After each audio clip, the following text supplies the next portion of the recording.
Hello guys, good morning all of you and welcome back to our channel again. हम discuss कर रहे थे physical world and measurement यानी भौतिक जगत एवं मापन।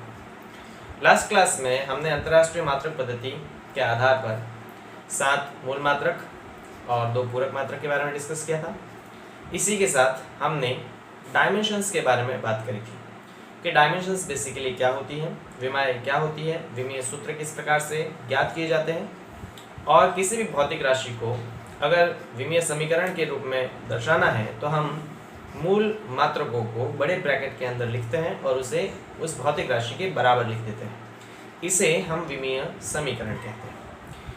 फिजिक्स में जो भी भौतिक राशि होती है वो 7 मूल राशियों से ही मिलकर बनी है और उनके मात्रक भी 7 मूल मात्रकों से ही मिलकर बने हैं। लेकिन हम यांत्रिकी में यानी मैकेनिक्स में स्पेशली 3 ही भौतिक राशियां पढ़ते हैं जिन्हें हम मूल राशियां कहते हैं और मैं आपको ये बता चुका हूँ, जो है लंबाई, द्रव्यमान और समय।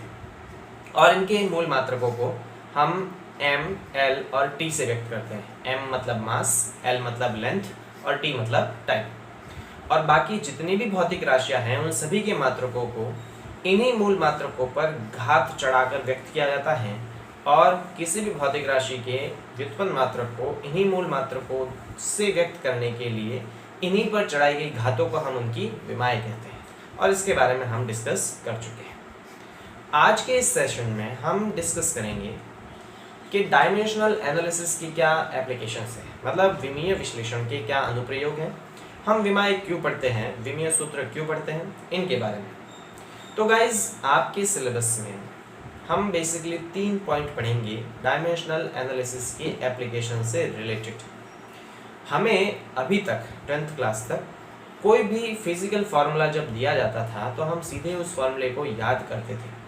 हमें ये नहीं पता होता था कि ये फार्मूला कहाँ से आया। जैसे आपने 10th क्लास में काफ़ी सारे फार्मूले पढ़े होंगे फिजिक्स में, जैसे गतिज ऊर्जा होती है 1/2 mv², स्थितिज ऊर्जा होती है U = mgh। इसी तरह बहुत सारे फार्मूला आपने पढ़े होंगे, F = ma, something like that, बहुत सारे फार्मूले। लेकिन हमें उन फार्मूलों को सीधे तौर पे पढ़ाया जाता था कि ये फार्मूला है और आपको याद करना है। न तो आपने कभी सोचा, और सोचा भी होगा तो उसका आंसर आपको मिला नहीं होगा कि ये फार्मूला आया क्या से। तो डायमेंशनल एनालिसिस से हम ये पता लगा सकते हैं कि कोई फार्मूला बनता कैसे है, भौतिक राशियों में संबंध किस प्रकार से होता है। कई फॉर्मूलों में हम देखते हैं कि घात 2 होती है, कहीं पे घात 3 होती है, कहीं पे अंडर रूट होता है, कहीं पे बटे में होता है। तो ये सारे कहाँ से आते हैं, हमें किससे पता चलेगा कि गतिज ऊर्जा में 1/2 mv² ही लिखना है जहाँ m की घात 1 है और v की घात 2 है। ये सारे ही फॉर्मूले हम डायमेंशनल एनालिसिस से फाइंड आउट करते हैं। ये हम भौतिक राशियों के बीच संबंध द्वारा प्राप्त करते हैं। इसी के साथ कोई भी भौतिक सूत्र सत्य है या नहीं, उसकी सत्यता की जांच भी हम विमीय विधि द्वारा या विमीय विश्लेषण द्वारा कर सकते हैं।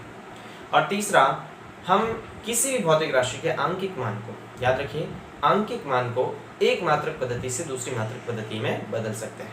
तो यहाँ पे हम विमीय विश्लेषण के 3 अनुप्रयोग देखेंगे, जिसमें पहला हम पढ़ेंगे कि किसी भी भौतिक सूत्र की सत्यता की जाँच, कोई भौतिक सूत्र सत्य है या नहीं, इसकी जाँच हम विमीय विश्लेषण द्वारा कर सकेंगे। दूसरा, हम पढ़ेंगे भौतिक राशियों के बीच अंतर संबंध, यानी कोई भौतिक राशि का सूत्र किस प्रकार से बनता है, उसके बारे में। और तीसरा, हम पढ़ेंगे कि किसी भी भौतिक राशि के आंकिक मान को एक मात्रक पद्धति से दूसरी मात्रक पद्धति में बदलना। हमने 3 मात्रक पद्धतियाँ पढ़ी थी, MKS, FPS और CGS। तो किसी भी भौतिक राशि के आंकिक मान को हम किसी एक पद्धति से दूसरी पद्धति में बदल सकते हैं विमीय विश्लेषण के अनुप्रयोग द्वारा। तो आज के सेशन में हम स्टार्ट करेंगे किसी भी भौतिक सूत्र की सत्यता की जांच। उससे पहले, अगर अभी तक आपने मेरे टेलीग्राम ग्रुप को ज्वाइन नहीं किया है तो नीचे डिस्क्रिप्शन बॉक्स में दिए गए लिंक पे जाके उससे जुड़िए, क्योंकि जो कुछ वीडियो लेक्चर यहाँ पे डिलीवर होगा उसका PDF कंटेंट, उसकी PDF फाइल आपको मेरे टेलीग्राम ग्रुप पे मिल जाएगी, जिससे आप अपना फेयर काम बड़ी ईजीली से कर सकते हैं। चलिए शुरू करते हैं गाइस आज का सेशन।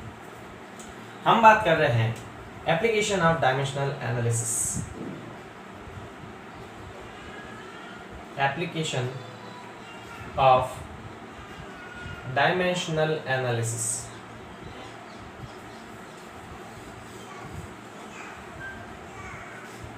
यानी विमीय विश्लेषण के अनुप्रयोग। तो यहाँ पे हम 3 अनुप्रयोग पढ़ेंगे, जिसमें पहला अनुप्रयोग आज हम जो पढ़ रहे हैं वो है किसी भी भौतिक सूत्र की सत्यता की जांच।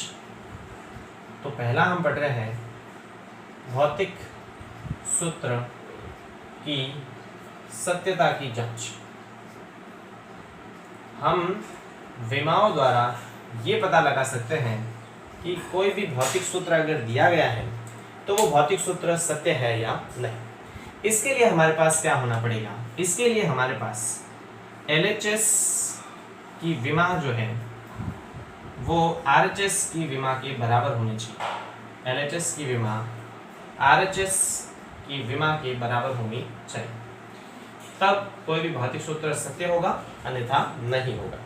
यानी अगर कोई भौतिक सूत्र सत्य है तो उसके लेफ्ट हैंड साइड की डायमेंशन, लेफ्ट हैंड साइड की विमा का मान उसकी राइट हैंड साइड की विमा के बराबर आना चाहिए। उस स्थिति में वो भौतिक सूत्र सत्य होगा। और अगर LHS की विमा उसके RHS की विमा के बराबर नहीं होती है तो भौतिक सूत्र सत्य नहीं होगा। अब इसको हम एक एग्जाम्पल लेके समझते हैं जिससे हम इसको बहुत ईजी वे में समझ सकेंगे। ठीक है, तो हम एक क्वेश्चन लेते हैं गाइस। क्वेश्चन दे रखा है सूत्र K बराबर 1/2 mv² की सत्यता की जांच कीजिए। की सत्यता की जांच कीजिए। क्वेश्चन दे रखा है कि सूत्र K बराबर 1/2 mv² की सत्यता की जांच कीजिए, जहां पे K क्या है, जहां K है गतिज ऊर्जा, जहां M क्या है, M है द्रव्यमान, और V क्या है, V है वेग। तो हमें एक सूत्र दे रखा है K बराबर 1/2 mv² जो गतिज ऊर्जा का फॉर्मूला है।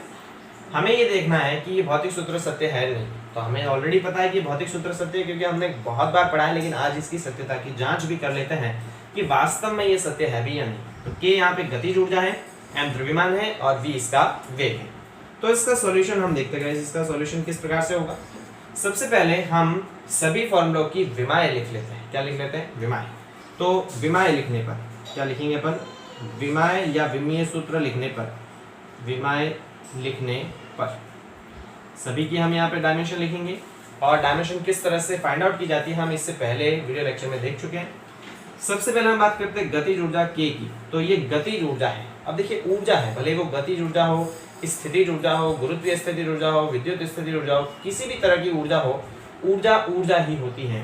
तो इसका जो डायमेंशनल फॉर्मूला मेरे पास आएगा, हमने लास्ट क्लास में इसको डिराइव किया था और मैंने आपको बताया था ये किस प्रकार से फाइंड आउट करेंगे। ऊर्जा कार्य की विमा के बराबर होती है और कार्य होता है बल इंटू विस्थापन, और उसका हमने निकाला था तो क्या आया था, यह आया था m1 L2 T-2। ठीक है, ये किस तरह से आया था, हमने देखा था कि ऊर्जा और कार्य समान होते हैं तो कार्य बराबर हमने क्या लिखा था, कार्य बराबर लिखा था बल इंटू विस्थापन। ठीक है, कार्य बराबर लिखा था बल इंटू विस्थापन। बल की विमा मेरे पास थी m1 L1 T-2 और विस्थापन की थी L1, तो ये आ जाता था m1 L2 T-2। ठीक है, ये मेरे पास किसकी विमा आई थी, कार्य की। और कार्य और ऊर्जा एक ही होती है, इसलिए ऊर्जा की विमा भी हम इसी के बराबर लिखेंगे m1 L2 T-2। तो ये हमने किसकी विमा लिख ली, पहले ये हमने केवल गतिज ऊर्जा की विमा लिखी। क्लियर। इसी प्रकार हम किसकी विमा लिखेंगे, हम लिखेंगे द्रव्यमान की विमा। तो द्रव्यमान स्मॉल m की जो विमा आएगी, द्रव्यमान की विमा हम जानते हैं क्या होती है, m1। द्रव्यमान में लंबाई नहीं होती तो L0, और द्रव्यमान में समय नहीं होता तो T0। ये इसका विमेय सूत्र आएगा। इसी प्रकार वेग की अगर बात करें तो वेग की हमें विमा पता है, वेग ये आ जाएगा m0 L1 T-1। क्लियर। ये सभी की हमने केवल क्या लिख ली, डायमेंशन लिख ली, सभी की हमने डायमेंशन लिख ली। अब ये विमाएं किस तरह से आती है मैं इससे अगले वाले वीडियो लेक्चर में बता चुका हूँ, पिछले वाले में। तो अगर आपने वो वीडियो नहीं देखा तो पहले उस वीडियो को देखिए और ये जान लीजिए कि किसी भी भौतिक सूत्र की विमीय सूत्र किस प्रकार से ज्ञात किया जाता है। सभी की विमाएं लिखने के बाद इसको हम समीकरण में रख देते हैं। तो मान रखने पर, यहाँ पे हम मान रख देते हैं, मान रखने पर तो हमारे पास जहाँ K दिख रहा है वहाँ K की विमा लिखेंगे। K की विमा कितनी है मेरे पास, ये आ जाएगा m1 L2 T-2 is equal to half. किसी भी अचर संख्या की कोई विमा नहीं होती। ये हाफ जो है ये अचर है, कांस्टेंट है, तो इसकी विमा नहीं होगी, नहीं लिखेंगे। द्रव्यमान की विमा कितनी दे रखी है, m1 L0 T0। तो यहाँ द्रव्यमान की विमा लिख लेंगे m1 L0 T0 into V square, तो v की विमा दिख रही है m0 l1 t माइनस 1, यह आ जाएगा m0 l1 t माइनस 1। अब देखिए यहाँ v की घात 2 है तो इस पूरे की घात भी कितनी आ जाएगी, 2 आ जाएगी। क्लियर है। यहाँ से मेरे पास आ जाएगा m1 l2 t minus 2 is equal to यहाँ से m1 l0 t0। ठीक है, घात के ऊपर घात होने पर घातें आपस में गुणा हो जाती हैं, तो किस प्रकार से आएगा, ये मेरे पास आएगा इनटू m की घात 0 इंटू 2, तो 0 को किसी से भी गुणा करो 0 ही आता है। l की घात 1 इंटू 2, 1 को 2 से मल्टीप्लाई किया 2, और t की घात माइनस 1 इंटू 2, यह आ जाएगा -2। अब देखिए ये दोनों गुणा में है और आधार समान हो तो घातें आपस में जुड़ जाती हैं, तो इस स्थिति में मेरे पास क्या आ जाएगा, m1 l2 t minus 2 is equal to, यहाँ m की घात 1 और m की घात 0, तो ये आ जाएगा m की घात 1, l की घात 0 और l की घात 2, तो l की घात 2, t की घात 0 t की घात -2, तो t की घात -2। तो हम क्या देखते हैं कि LHS की विमा हमारे पास क्या आती है, m1 l2 t -2, और RHS की विमा भी हमारे पास क्या आती है, m1 l2 t -2। तो यहाँ पे सिंस LHS जो है उसकी विमा RHS की विमा की क्या आती है, बराबर आती है, मतलब ये जो भौतिक सूत्र हमें दे रखा है ये सत्य है। क्या है गाइस, सत्य। तो इस प्रकार अगर किसी भी फॉर्मूले में लेफ्ट हैंड साइड की विमा का मान राइट हैंड साइड की विमा के बराबर आता है तो वो भौतिक सूत्र सत्य होता है, अन्यथा वो सत्य नहीं होता है। तो आप इसका स्क्रीनशॉट ले लीजिए और अपने फेयर काम में कर लीजिएगा। ठीक है गाइस, चलिए तो उसको रफ कर देते हैं और एक और सूत्र के भौतिक सूत्र की सत्यता की जांच करते हैं। इसको अपन रफ कर देते हैं। आई होप आपने लिख लिया होगा, इसको रफ कर देते हैं।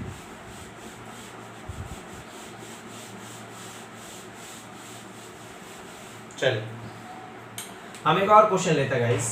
क्वेश्चन है सूत्र U बराबर mgh की सत्यता की जांच कीजिए, की सत्यता की जांच कीजिए, जहां U बराबर है स्थितिज ऊर्जा, U बराबर है स्थितिज ऊर्जा, M बराबर है द्रव्यमान, G बराबर है गुरुत्वीय त्वरण और H बराबर है ऊंचाई। तो ये फॉर्मूला भी आपने पढ़ा होगा, ये फॉर्मूला भी सही है। तो इसके लिए भी हमारे पास LHS की विमा RHS की विमा के बराबर आनी चाहिए। U स्थितिज ऊर्जा दे रखी है, M द्रव्यमान है, G गुरुत्वीय त्वरण और H ऊंचाई है। तो हमें इस भौतिक सूत्र की सत्यता की जांच करनी है। तो इसके सॉल्यूशन में हम किस तरह से लिखेंगे, सबसे पहले हम लिखेंगे विमाएं लिखने पर, सभी की हम विमाएं लिखेंगे। तो विमाएं लिखने पर देखिए स्थितिज ऊर्जा हो, गतिज ऊर्जा हो, कौन सी भी ऊर्जा हो, ऊर्जा ऊर्जा ही होती है, तो ऊर्जा की एक ही विमा होगी। ऊर्जा की विमा कार्य की विमा के बराबर आती है, जो मैं बता चुका हूँ, वो होती है m1 l2 t -2, अभी अपन ने पढ़ा था। तो इसकी विमा हम लिखेंगे, ये आ जाएगी m1 l2 t -2।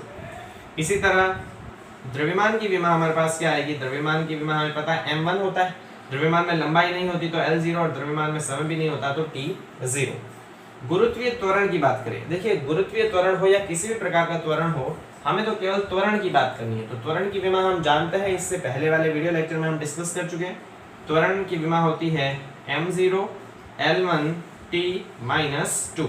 ठीक है, ये हम पहले वाले लेक्चर में पढ़ चुके हैं। तो अगर आपने वो लेक्चर नहीं देखा है तो I request you to watch that video first, उसको आप पहले देखिए ताकि आपको पता चलेगा कि किसी भी भौतिक राशि की विमेय सूत्र को किस प्रकार से ज्ञात किया जाता है।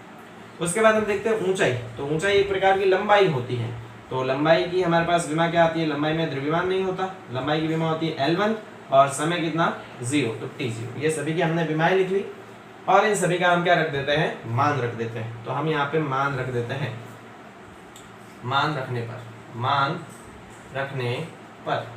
तो देखिए यहाँ पे U दिख रहा है, U की जगह हम उसकी विमा लिखेंगे, U की जगह हम उसकी विमा रख देते हैं m1 l2 t -2 is equal to m की विमा हमारे पास दे रखी है, यह आ जाएगा m1 l0 t0 इंटू हमारे पास किसी गुरुत्वीय त्वरण की विमा दे रखी है m0 l1 t -2, यह आ जाएगा m0 l1 t -2 और इनटू हमारे पास दे रखी है ऊंचाई की विमा m0 l1 t0, m0 l1 t0। Clear guys, यहाँ से आ जाएगा मेरे पास m1 l2 t-2 is equal to, जब आधार समान हो और गुणा में हो तो उनकी घातें आपस में जुड़ जाती है। तो यहाँ से मेरे पास क्या आएगा, देखिए गाइस, m की घात 1 प्लस 0 प्लस 0, तो m की घात 1, l की घात 0 प्लस 1 प्लस 1, 1 प्लस 1 बिकम्स 2, और t की घात 0 माइनस 2 और 0, ये आ जाएगा माइनस का 2। यहाँ पर भी हम क्या देखते हैं, LHS की जो विमा है वो RHS की विमा के बराबर आती है, m1 l2 t-2, m1 l2 t-2। तो LHS की विमा का मान RHS की विमा के क्या आता है, बराबर आता है। तो इस स्थिति में ये भौतिक सूत्र U बराबर mgh जो है वो 100% सत्य होगा। क्लियर है? तो इसका भी आप स्क्रीनशॉट ले लीजिए और अपने फेयर काम में कर लीजिएगा। ठीक है गाइस, चलिए तो इसको रफ कर देता हूँ, इस पूरे को रफ कर देता हूँ। तो इस प्रकार हम ये देखते हैं कि किसी भी भौतिक सूत्र की सत्यता की जांच हम कर सकते हैं। कोई भौतिक सूत्र सत्य है या नहीं, इसकी पहचान हम किस प्रकार कर पाएंगे, यदि उसके LHS की विमा RHS की विमा के बराबर आएगी तो वो भौतिक सूत्र सत्य होगा, अन्यथा वो सत्य नहीं होगा।